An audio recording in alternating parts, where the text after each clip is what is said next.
isa ang nais nila. Isigaw ang nadarama. Pilipinas muling magsama-sama. Pilipinas, Duterte pa rin ang tunay na nagmamahal sa atin. Laban niya ay laban natin. Pilipinas, Duterte pa rin. Inang bayang minamahal, lagi kang ipagdarasal na muli kitang makita.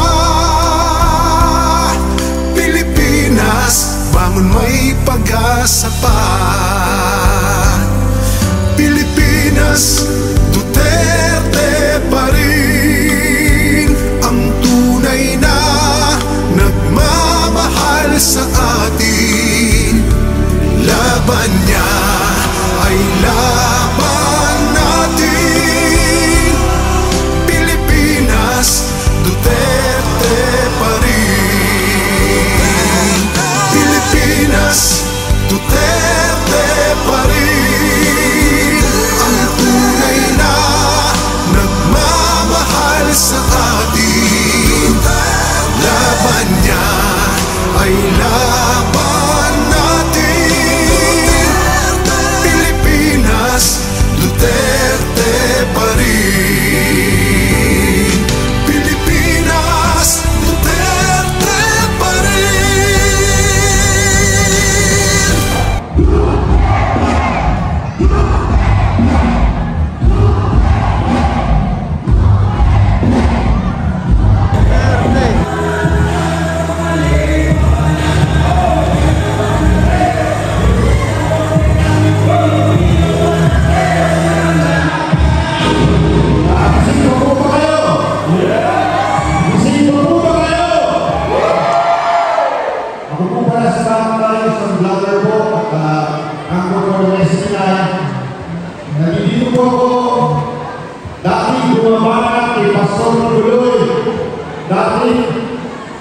Oposisyon na lumalaban ko dito sa KOJC, pero sila po yung paliwanag sa akin at pinakita nila ang ganda ng KOJC po.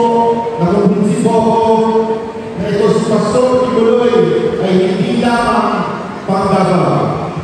Dapat po talaga siyang maging senador dahil sa sobrang ganda ng ginawa niya sa kanyang community. Kaya po nandito, marami sa akin iisip na bakit si Pastor Kibuloy? Ano lang nagawa niya? Alam niyo po, si Pastor Kibuloy po ay maraming nagawa, maraming natulungan, hindi lamang po ang mga taga-KOJC o kanyang community. Pag pupunta niyo po sa Davao, makikita niyo napakalaking dito doon, pinakamalaki sa Pilipinas. Yung kanilang lugar ay nasa Pilipinas, isang third world country, pero first world ang lugar wala. Kung meron po saan tayo yung sino ay papakita nito, mas maganda. Ayun. Ayan. Ako yan. Pangit siya. Diba? Ayan. Kung makikita natin po ang mga ginawa ng Pastor, hindi lang po yan. May Glory Mountain pa, Prayer Mountain, para po kayo nasa Japan sa sobrang ganda. Yan po yung sinasabi ng parang na presidente na masamang tao daw.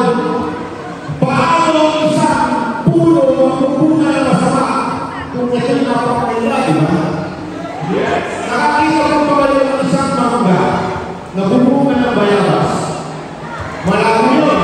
O hindi na isang bayabas na puno, bumunga ng mangga. Kung may bunga ang maganda,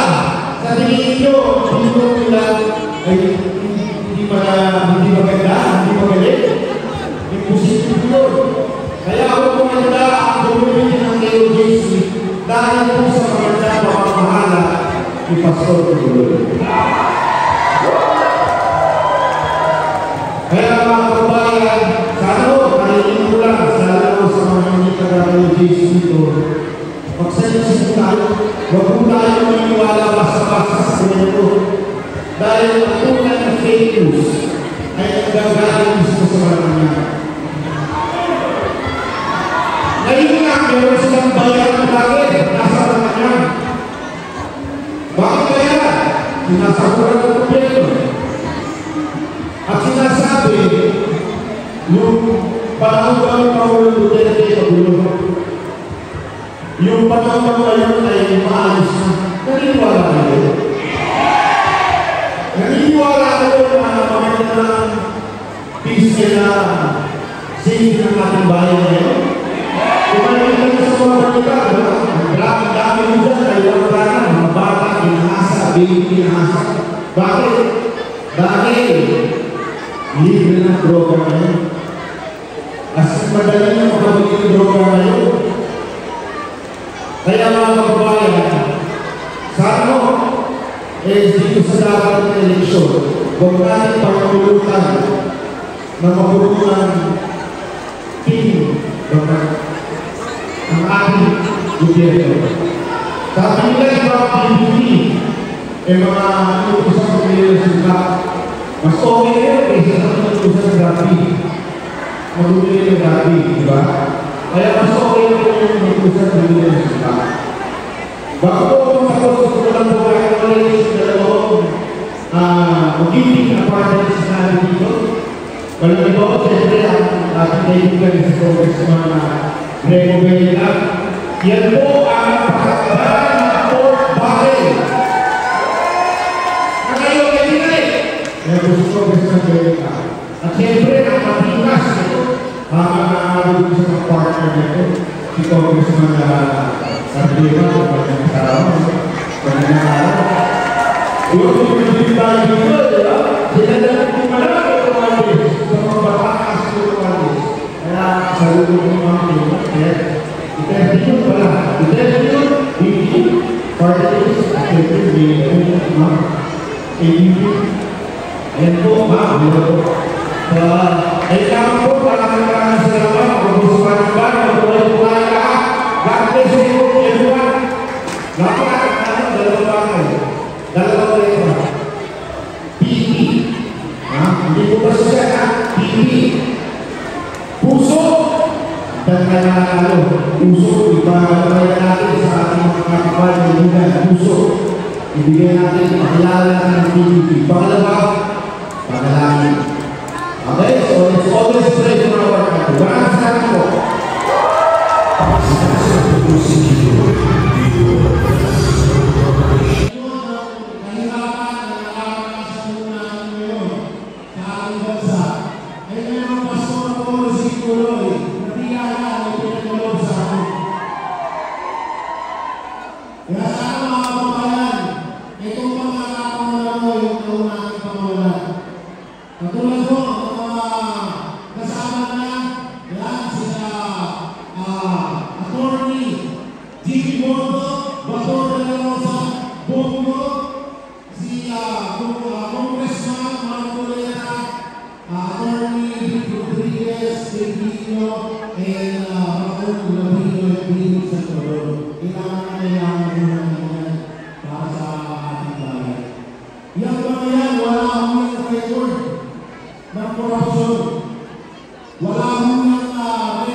Lalo na sa Davao. Meron siyang ginagawa ng mga kasada, school, center. Tsaka ito dapat talaga si Pastor sa pagiging senador tayo. Alam niyo yun, naminis natin yung mga katulad ng gulong na meron si Pastor na matagal lang nawala sa Senado. At yung tipo mga katulong din talaga para sa ating bayan. Hindi yung puro iyak. Yung mga yung meron mo na. Tapos, piling mo lang na may isa. Diba? Saka yung mga sinasabi ng pinag ng suwa na ginagawa ng mga Pilipina kasi sila na marami. Dahil ang mga ginagawa ng Pilipina ang tunay na malasakit para sa ating lahat.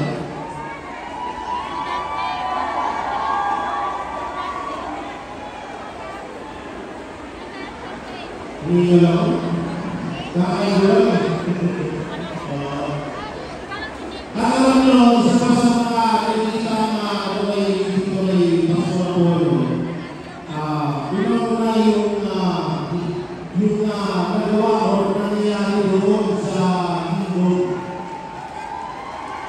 Nangyayari doon sa Hindog na ano yun, sa mga hindi nakakalam, meron generator ang Hindog de Jesus Christ sa ayaw panglahoy ng isang buong City. Na hindi pa yun kaya gawin yun ni Pastor para sa buong Pilipinas. Ako hindi ko rin pupunta dito mga kababayan. At ito ulitin ko, huwag na ko natin pakawalan ang pagkakataon ito na mangyayari sa Senado. Si Pastor Apollo Sinuloy at ang lahat ng Pilipinas.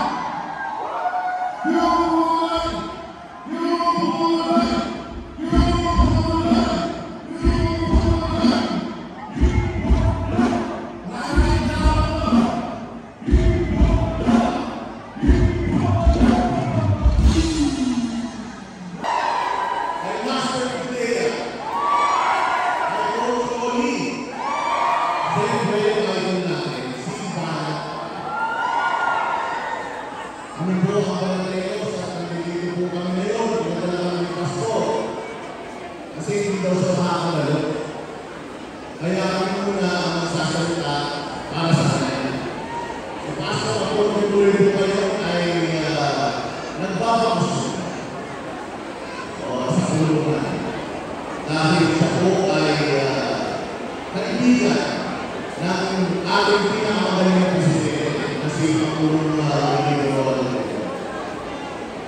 At yun ang kabayaran ng kanyang pagiging loyal. Alam naman natin sa bayan natin, kapag kaloyal ka sa mabuti, talaga nang papabuhin ka.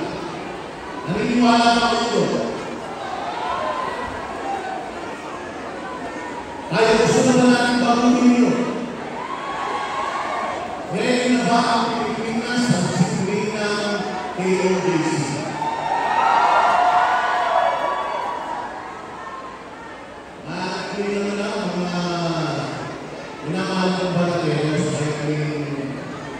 Ang papakilala ng kay Pastor Apollo Sinuloy.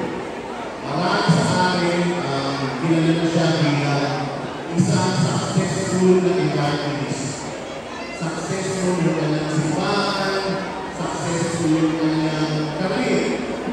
Pero hindi natin alam at hindi alam ng karamihan na si Pastor Apollo Sinuloy live among us. Si Pastor Apollo Sinuloy ay nanguna lang naranasan yung mga kahirapan na naranasan ka lang natin ngayon. Siya po ay pangsiya sa pagkakapatid natin. Hirap po. Ang hirap ka na, siya pa kayo pagkakapatid. Sa sobrang hirap ng buhay nila, pinakalang siya sa Pampanga, siya po ay sa pagkakang bugtog dyan sa mga ako. Diyan sa Pamayo. Sino na dito ang nakakalaman na o alam yung lugar na yan? Ang Corte. Ang Corte. Alam niyo ba ang Corte?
hindi na nakahirapan.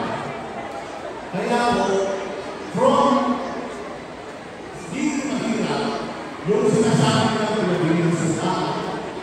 Si Pastor ako yung hindi na pinagawin ng sila. Pinapunta na lang ng magulang.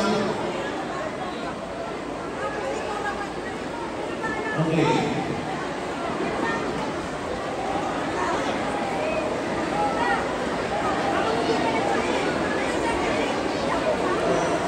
Mahaba kasi yung tatlong araw yan. Yung mga kakilala natin, yung tayo na oras. Kaya, although, importante yung mga sasabihin, mas importante yung mga sasabihin na let us not waste any time. Iyan mo natin. Hawakan natin natin yun, kaya, before anything else, maraming salamat sa pagpunta mo. Maraming salamat sa sakripisyo. Maraming salamat sa pagpapagod na suporta. Kailangan ko natin para sa bayan natin.